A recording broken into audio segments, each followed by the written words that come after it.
El 5 de septiembre de 1775 nace en la pequeña localidad vallesoletana de Castrillo de Duero Juan Martín Díez, siendo hijo de Juan Martín y Lucía Díez, como aún consta en la partida de bautismo de dicha iglesia parroquial. De familia humilde, su niñez transcurrió en ese entorno rural, colaborando con sus padres en las tareas del campo.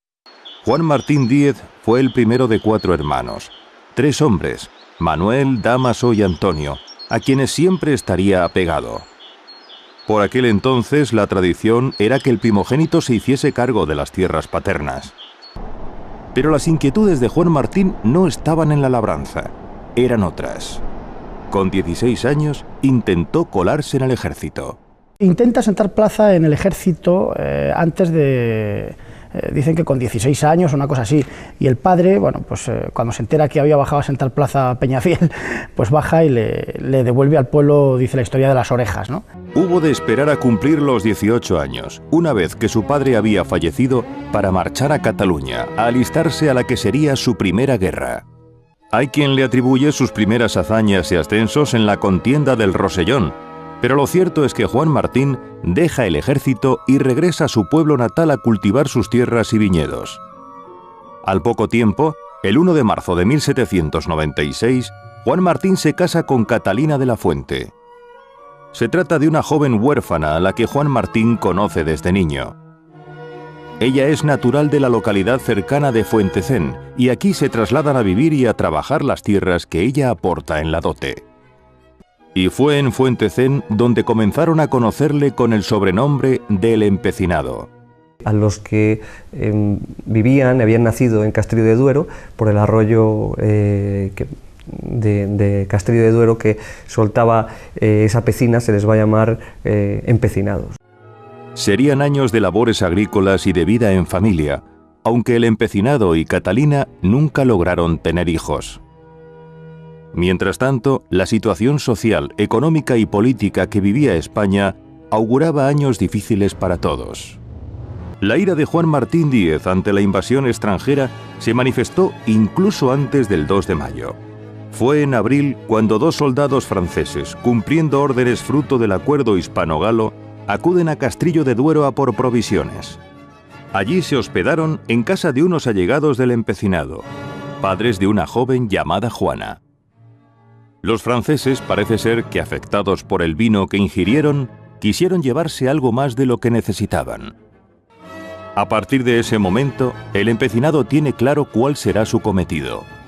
Le acompañan primeramente dos paisanos de la comarca, Juan García, natural de Cuevas de Probanco, a 7 kilómetros de Castrillo, y Blas Peroles, que es natural también de Castrillo de Duero.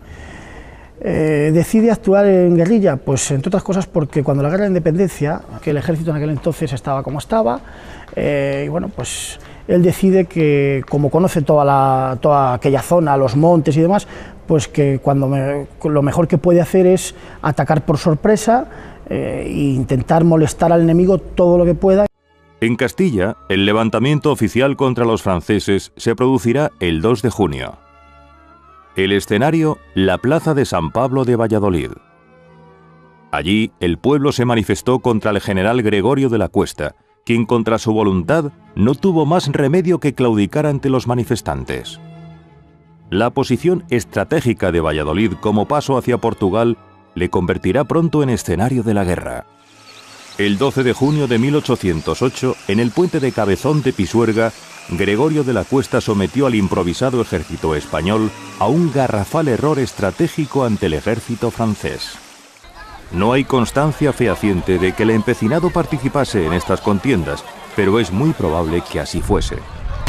El Empecinado declarará su guerra particular a los franceses. Entonces encontramos que Juan Martín posee una ideología claramente antifrancesa y claramente liberal, y un liberalismo de filiación doceañista, es decir, un liberalismo que en ese momento es bastante radical, que quiere construir un sistema político basado en la separación de poderes y que lucha por un Estado-nación, una España Estado-nación, a salvo de la invasión foránea, pero en contra de aquellos reaccionarios que pretenden un sistema absolutista. Él es antiabsolutista porque él es básicamente un liberal doceanista. una de sus primeras acciones fue incluso antes, el 2 de mayo, porque él fue el primer castellano que se alzó en armas contra los franceses y que fue en Honrubia de la Cuesta. Ahí bueno, pues sorprendió a un convoy francés y esa fue una de las primeras acciones que se sepan. Su objetivo era crear miedo al enemigo, atarle al terreno y desgastar su moral. Y eso es lo que consigue el empecinado. En uno de esos convoys, además de botín, Juan Martín se encuentra con una dama francesa a la que retiene en su casa. Lo que hubo entre ellos no está documentado, pero eso sí, le trajo consecuencias. Estuvo en Burgo de Osma preso debido a la traición de sus propios paisanos de Castrillo. O sea, cuando él apresa un convoy francés en el cual viajaba una dama que era familia del general Moncey, pues bueno, él la lleva a su propia casa, donde la cuida, la atiende y donde guarda bueno, pues, lo que ha apresado a los franceses, pues joyas, armamento, vestimentas y demás. Y los propios paisanos de Castrillo, por la envidia, bueno, pues le denuncian y entonces el propio general Cuesta le manda a apresar. Le manda a apresar y bueno, pues después él se entera de que incluso le han delatado a los franceses, que los franceses van a cogerle a Burgo de Osma y bueno, pues se evade como puede. Este episodio ha contribuido a aumentar más la leyenda íntima en torno al empecinado. A su fama de guerrillero enérgico se une la de rompecorazones. En 1809 el empecinado fue nombrado capitán de caballería. Su partida contaba con más de 200 hombres, lo que demandaba cierta coordinación militar. Y llega un momento, alrededor de 1810, por mitad de 1810, que tanto los jefes de las guerrillas se dan cuenta de esa necesidad y le piden a las autoridades militares que le manden jefes y oficiales para instruir y disciplinar a sus hombres. Como los mandos militares están descontentos, dicen, pues vamos a ver, aquí no hay manera humana de formar los ejércitos, los franceses nos están pegando unas palizas horrorosas, y ahí hay unos tíos que pelean, que tienen ganas de pelear, pues vamos a integrarlos dentro del ejército. Entonces, las guerrillas aquellas incipientes del empecinado se convierten en el batallón de tiradores de Sigüenza, el regimiento de húsares de Guadalajara, el batallón de voluntarios de Madrid, se convierte ya en unidades regulares del ejército. Esas combaten ya de otra manera, sin dejar de combatir de vez en cuando de esa forma dispersa. Las hazañas del empecinado se hacen célebres y él va aumentando de graduación dentro del ejército español. Por méritos de guerra y a través de la Junta, pues asciende primero a teniente de caballería, capitán y posterior a brigadier. Y después ya, bueno, ya le viene el ascenso a mariscal, pero ya una vez finalizada la guerra de la independencia. El empecinado no solo actúa en Castilla. La Junta de Guadalajara consigue que vaya a defender sus intereses a cambio de armas, ropa y paga para sus hombres. Se mueve en esa zona entre la Alcarria, Cuenca, los límites de Aragón, se mete en Aragón de vez en cuando. Entra en Madrid, cuando después de la batalla de Salamanca, cuando entra Wellington en Madrid, ya está en Madrid el empecinado. Pero no todos los enfrentamientos del empecinado se saldaron con victoria. Llegó incluso a sufrir graves heridas. Una de ellas dio un sablazo en un costado, en el costado izquierdo, que debió de estar pues a punto de la muerte. Y otra de ellas en el Rebollar, pues bueno, pues también de otro sablazo, él cae por un terraplén y bueno, pues después me parece que fue un molinero que le recoge allí, le atiende, le cuida y le cura, pero vamos, también en el Rebollar se le dio por muerto. El general Gui, que ha sucedido a Víctor, pues marcha con una columna importante contra Sigüenza, que está el empecinado. Hay un primer combate el primer día que lo resuelve muy bien el empecinado, pero al segundo día forma los batallones como forman las unidades regulares, y cuando el batallón de tiradores de Madrid quiere bajar al campo para perseguir a unos franceses, aparece la caballería francesa, carga contra ellos, desbarata toda la unidad del empecinado, y el empecinado se salva porque se tira a caballo por unos cortados tremendos. A pesar de caer, el empecinado demostraba una voluntad constante de pelear y reorganizarse.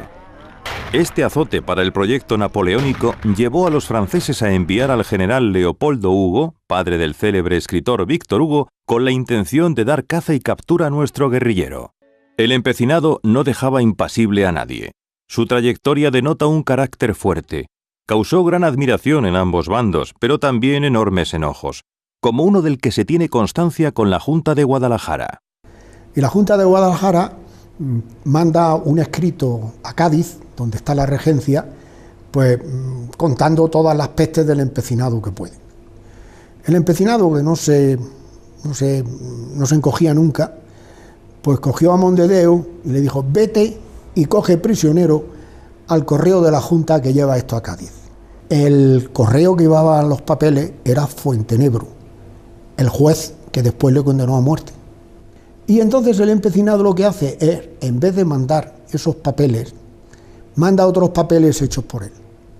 Y yo los he leído, y son una maravilla, porque tiene ideas que solamente un hombre que tenga una profunda cultura militar podía haberlas desarrollado.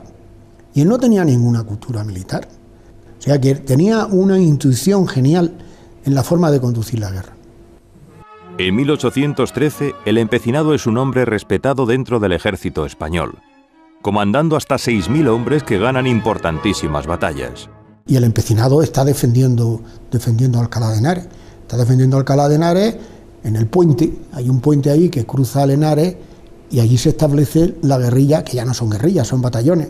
Enfrente hay tropas muy importantes francesas con artillería. El empecinado no tiene artillería, lo defiende con éxito y le dan la laureada de San Fernando. Y así después la ciudad de Alcalá de Henares lo recuerda al empecinado como libertador de la ciudad contra los franceses. Le dedican una pirámide en el mismo puente de Zulema, pirámide que después desaparece. Cuando se reinstaura en España el absolutismo, el propio rey Fernando VII la manda a destruir y Alcalá de Henares, años más tarde, dedica un monumento, un busto al empecinado en lo que hoy es la Plaza del Empecinado, y se le recuerda siempre como el libertador de la ciudad de Alcalá de Henares. La Guerra de la Independencia finalizaría en febrero de 1814. El empecinado, un humilde agricultor de Castrillo de Duero, habrá ascendido a mariscal de campo de la 5ª División del Segundo Ejército.